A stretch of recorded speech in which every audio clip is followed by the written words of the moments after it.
Hey guys, welcome back to Ninja Talk, and this week we're interviewing... Hey, look! Owen just texted me. He said, "Sorry I can't be there for the intro. I was too busy browsing the Warp Wally's website." Hey, I know Warp Wally's. You know, Warp Wally's Ninja Emporium is actually now a proud sponsor of Ninja Talk. They've got a wide selection of shirts, stickers, and more for ninjas, and even ninja parents at warpwallys.com. They make clever and stylish designs for ninjas who don't mind being seen. And be sure to check out Team Warp Wally's collaborative designs with ninjas like Nonstop Ninja, Seda Magtoto, and Nora Brown Gem.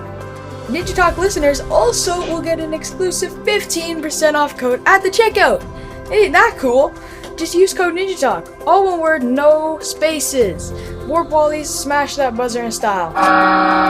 Anyways, as I was saying, this week we're interviewing Jeremy Warters from the Warrior Factory Syracuse.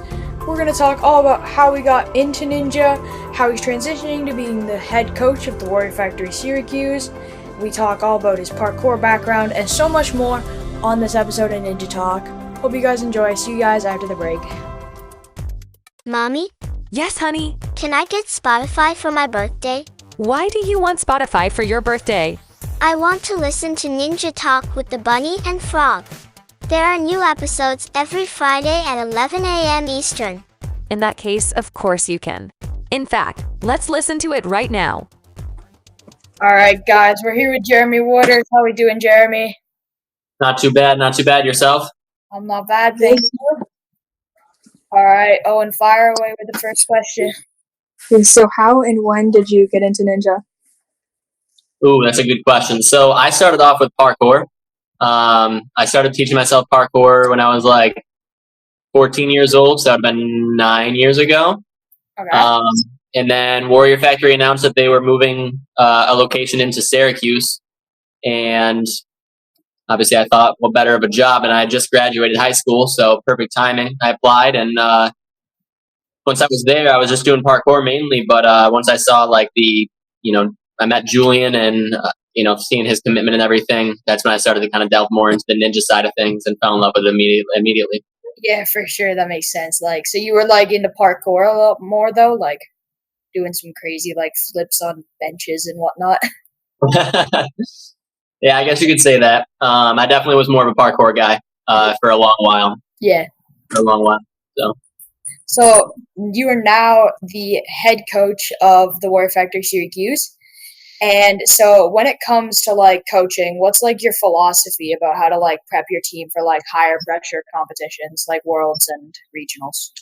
The biggest thing about high pressure competitions, in my opinion, is that people get so caught up in trying to be the best that they forget that the best that they can be is their best, right? So obviously everybody that's going to worlds all has the same goal in mind, which is to become world champion, but only one of us is walking out of there with that title. So it's crippling if you focus on that being the only possible outcome. And it just doesn't prove for upward momentum at all. Yeah, no, definitely. Like, you try to compare yourself to like the best ninjas in the world, like you're not going to come away with like the best time at the events. But if you just focus on like doing the best that you can do, you're going to definitely have like a way better experience and probably a better result as well. There you go. Mm-hmm. So now that you're coaching full time, what are your like plans for competing? Like, are you going to do American Ninja Warrior again and like train as hard, or? I definitely plan on training hard. I want to keep competing. I still have yet to make my submission video, but I'm going to. So yeah, no, I plan on doing all the big comps and everything still. I'm planning on trying to dive back into it full force. I have a small setback right now because I just got surgery a week ago. That's fun. But awesome. After that month is over, then I'll be right back into it. Yeah, for sure.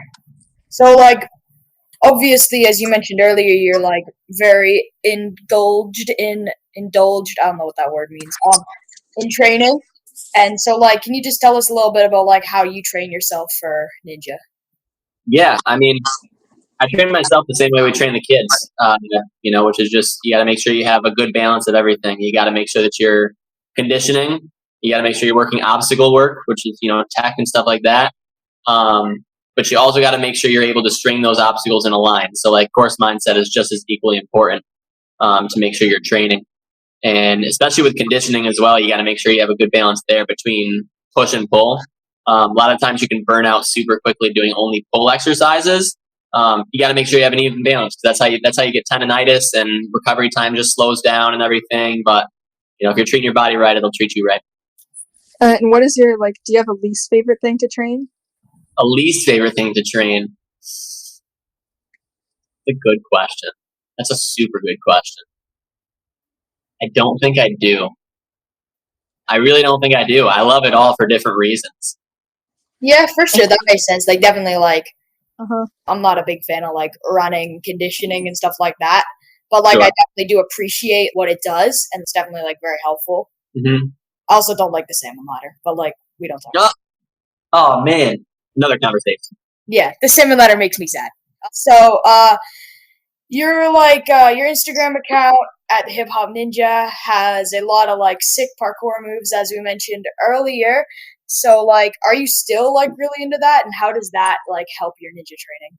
I haven't actually trained parkour and free running type stuff in a long while.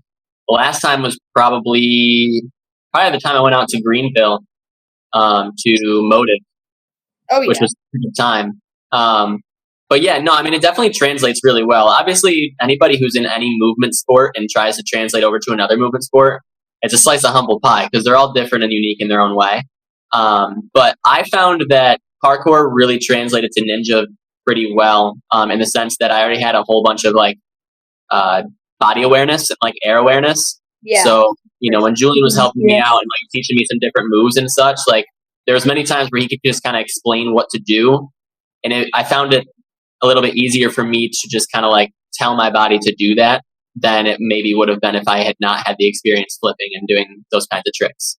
Yeah, I feel like parkour and ninja kind of just go hand in hand, and the skill set that you need to be successful in both.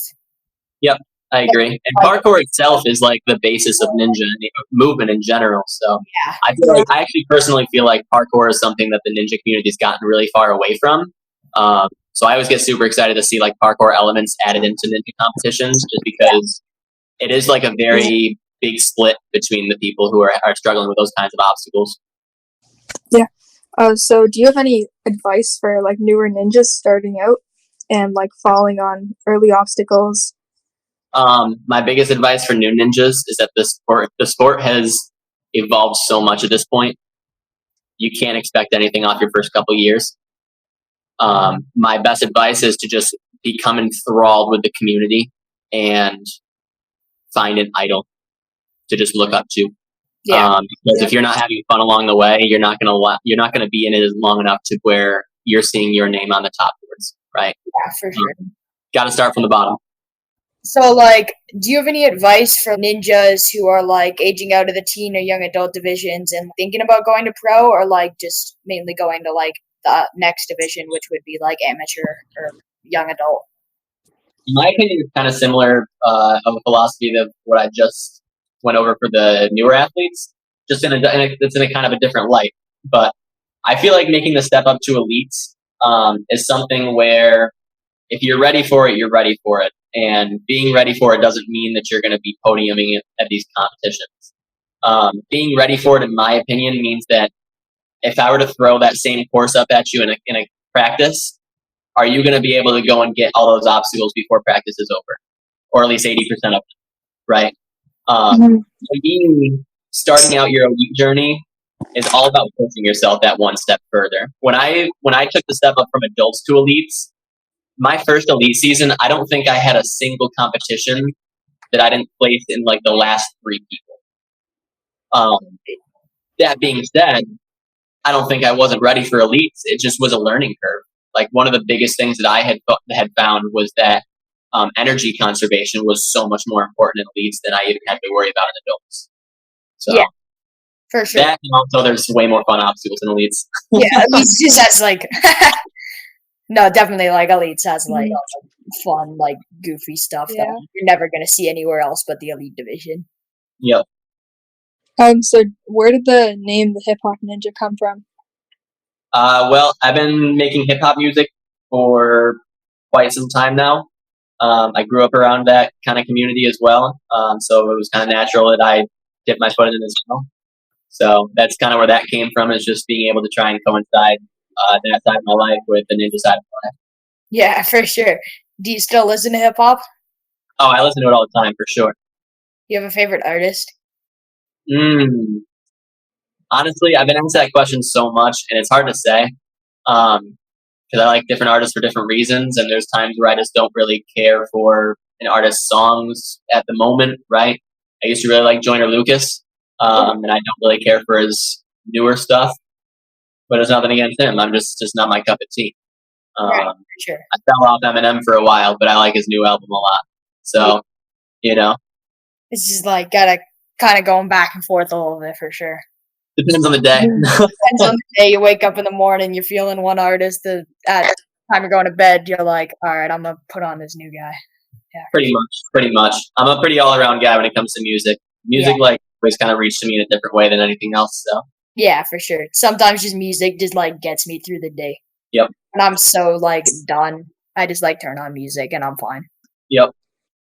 All right, so Owen, you know what time it is?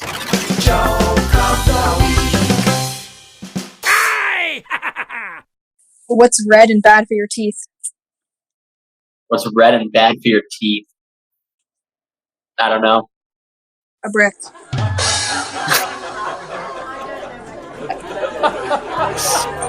Oh man, the dad jokes. That's funny. Yeah, those dad jokes. You're not wrong though. You're not wrong. I guess it depends how you use the brick on your teeth though. I think a dad would be pretty Very mad good. if you used a brick to like brush your teeth. I'm actually gonna use them to sharpen mine later. So Yeah, I gotta grab the brick. All right, well, thank you so much, Jeremy. Really appreciate you taking the time to come on here. yeah, thanks for having me, guys. I appreciate it.